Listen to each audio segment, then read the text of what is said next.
Hello सगळ्यांना, कसे आहात तुम्ही सगळे? आणि आम्ही पोहोचलेलो आहोत पारगाव मध्ये. 10-11 वाजले असतील आम्हाला सकाळचे पोहोचायला.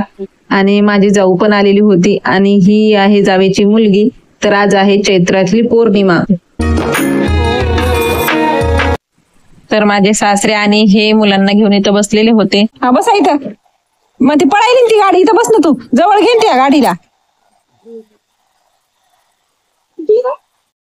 आणि आज पौर्णिमा असल्यामुळे सगळ्या देवीच्या वगैरे पाया पडायचं असतं गावातल्या चैत्र पौर्णिमेला. तर आम्ही आलोच होतो तेवढ्यात त्या दोघी देवाच्या वगैरे पाया पडून आल्या. आणि आज आंबील पण असते महादेवाजवळ, तर तिथे गेलेले होते सगळे, मामा, आत्या, शारदा. आणि आम्ही आलेलो तर लाईट पण नव्हती इथे, तर हे बाहेर बसले होते मुलांना घेऊन. आणि हे एका दिवसाचे व्हिडिओ क्लिप नाहीयेत, तर अलग अलग दिवसाच्या आहेत. नंतर एका पौर्णिमा झाल्याच्या नंतर दुसऱ्या दिवशी आमच्या बाजूलाच आडगाव म्हणून आहे आणि तिथे पण आमचे बरेचसे पाहुणे राहतात. तर तिथे बर्माजी बॉची पंगत होती, तर आम्ही तिथे गेलो बर्माजी बॉ देवाला. तर ऑटो करून आम्ही गावातून गेलो. आत्या, मामा, ऋषी, रुद्र, मी आणि जवळच आहे ते.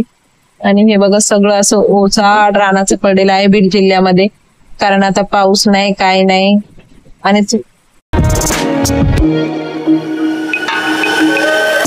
आणि आम्ही आडगावला पोहोचलेलो आहे. हे आहे बर्माजी बॉचं मंदिर.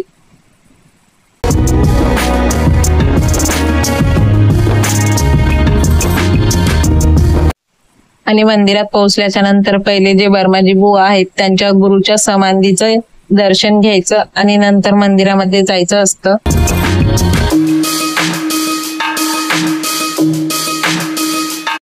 आणि आडगाव पारगाव हे एकदम जवळ गाव आहेत. आडगाव, पारगाव, सावरगाव असे गाव आहेत हे.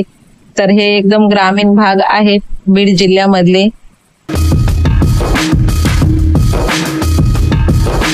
तसंही आम्हाला या महिन्यामध्ये एकदा तरी बर्माजी बुवाच्या पाया पडायला यायचंच होतं, कारण खूप वर्ष झालं आम्ही इथे आलोच नव्हतो.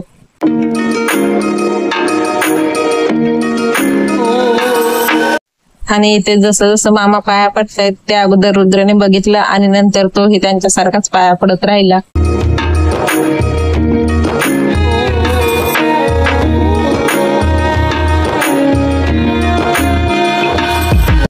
आणि आजोबा जसं जसे देवाच्या ज्या देवाच्या पाया पडत जात आहेत तसं तोही मागे मागे त्यांच्या पाया पडण्यासाठी गेला.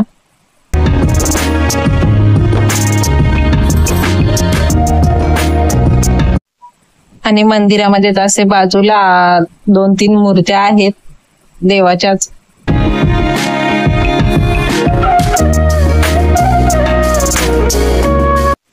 आणि ग्रामीण भागामध्ये कोणतेही वाहन भेटणं खूप मुश्किल आहे, म्हणून आम्हाला जसा रिक्षा भेटला तसा आम्ही जरा लवकरच या मंदिरामध्ये येऊन बसलेलो होतो. आणि या मंदिरामध्ये ज्या पंक्ती घालतात त्या संध्याकाळच्याच असतात. जे बाळगोपाळ जेवतात ते संध्याकाळच्याच वेळेला जेवायचे असतात, पण आम्ही लवकरच आलेलो होतो.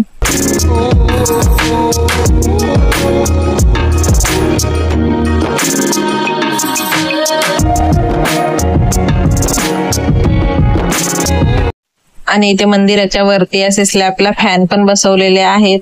आणि इथे गावातली लाईट नव्हती, पण त्या दिवशी इथे मंदिरामध्ये लाईट होती.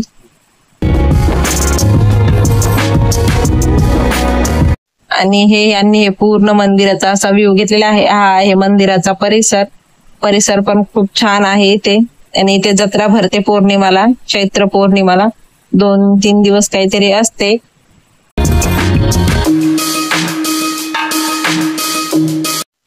आणि आत्याने मी इथे पूजा केली बर्माजी बुवाची.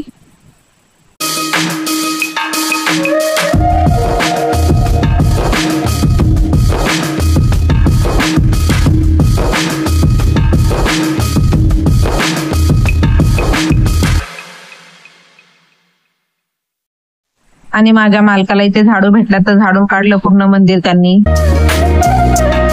आणि ऋषी पण मस्तपैकी मंदिरामध्ये झोपला खूप वेळ. आम्ही कुठे गेलो आलो नाही. दिंडी झाली आणि आम्ही घराकडे गेलो. बाळगोपाळ जेवले, आम्ही पण जेवण वगैरे केलं आणि घरी गेलो.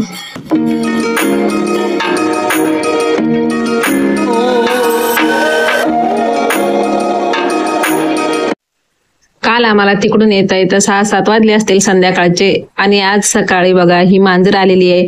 ऋषी तिला दररोज बिस्किट टाकतोय तर ती दररोज सकाळची येते. तर ऋषी बघा एकदम तिच्या जवळ जातो आणि तिला बिस्किट टाकतो.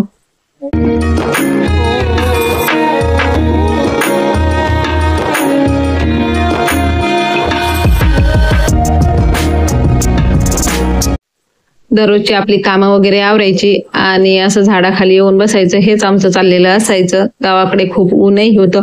जसे जशी झाडाची सावली पुढे जाईल तसे तसे आम्ही बाज पुढे घेत होतो.